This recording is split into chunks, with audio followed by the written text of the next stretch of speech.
Bismillah. Ketemu lagi. Di video ini gue harus agak bersusah payah sedikit ya, karena kita akan membahas sebuah Smart TV dengan ukuran maksimalis tapi dengan harga yang minimalis.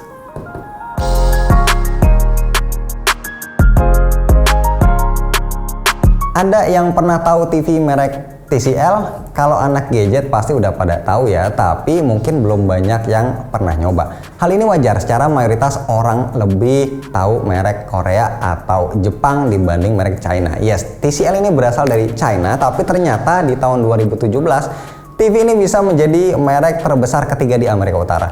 Dan kalau ngomongin teknologi, kita udah nggak punya alasan untuk tidak percaya dengan brand China, karena smartphone, elektronik, bahkan mobil pabrikan China itu udah mulai mendominasi. Intinya bisa kita jadikan opsi untuk mencari teknologi terkini dengan harga yang miring. Nah, balik lagi ke TV-nya, ini adalah sebuah Smart TV serinya A20, opsi ukurannya ada 43, 50, dan 55 inci. Dan yang sedang kita bahas adalah yang ukuran di tengah-tengah, 50 inci. Dusnya sangat ramping, nggak ada gambar TV-nya, tapi udah tertulis fitur-fitur unggulannya. Untuk setupnya tinggal pasang dua kaki penopangnya ini ya, pakai baut, udah sesimpel itu. Lalu pasang baterai yang udah disediakan ke dalam remote, baca bismillah, terus nyalain deh TV-nya.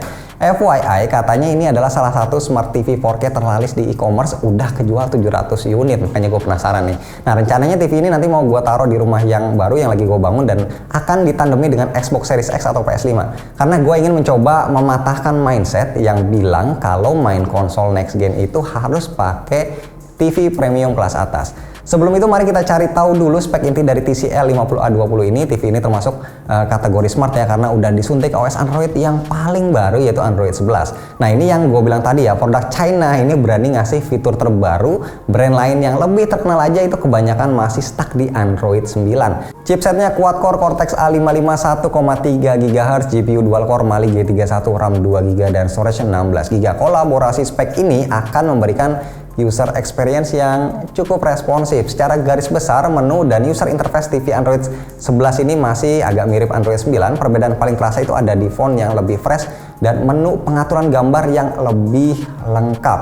Nah, bicara soal gambar, TCL 50A20 ternyata sudah memenuhi standar kebutuhan saat ini. Resolusi 4K, cek. HDR10, cek. Dolby Vision, cek. Dolby Atmos, cek. Wi-Fi dual band 5 GHz, cek. HDMI 2.1, cek. Oke, jadi dengan sederet fitur barusan, artinya menonton YouTube akan terasa nikmat dengan resolusi 4K HDR. Begitu juga dengan Netflix yang mayoritas konten-konten terbarunya udah mendukung Dolby Vision dan Dolby Atmos.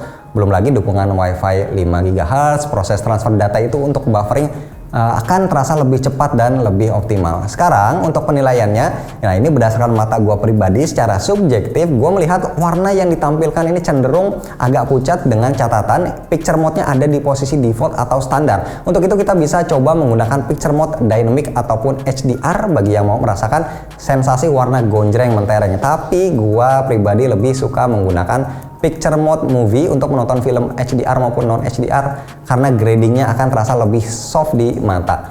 Nah, lain halnya untuk film yang sudah mendukung Dolby Vision, sangat disarankan untuk menggunakan picture mode Dolby Vision dibanding mode yang lain, karena di mode Dolby Vision ini mata kita akan sangat dimanjakan gambar yang tajam, cerah, tapi tetap terasa sejuk di mata. Experience yang gua rasakan ini bahkan mirip seperti menonton di TV belasan juta. Oh ya, ada sedikit catatan, TV ini juga dibekali fitur MIMC dengan fungsi untuk memaksa video berjalan pada 60 frame per second.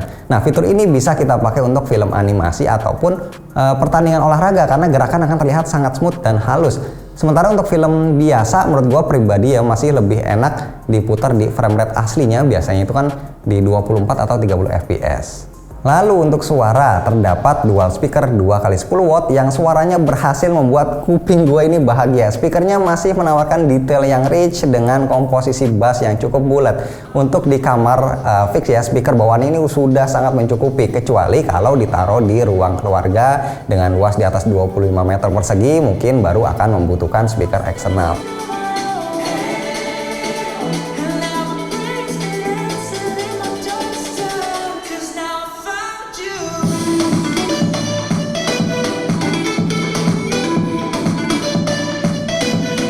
Experience selama menggunakan TV ini terasa menyenangkan karena terbantu remote yang lengkap ya, dimana masih ada tombol-tombol angka ini buat yang masih nonton TV lokal. Kalau gua jujur, gua udah nggak pernah lagi nonton TV lokal. Atau kalau sedang lupa naruh remote-nya, kita bisa pakai fitur hands-free voice control 2.0 dengan mengucapkan mantra "Oke Google". Nah, akurasi dan responsivitasnya ini termasuk baik karena di TV ini sudah ada 4 mikrofon. Terakhir mungkin gua mau cerita sedikit pengalaman bermain Xbox Series X atau PS5 di TV ini. Memang masih agak sedikit terganjal di refresh rate yang masih 60 Hz.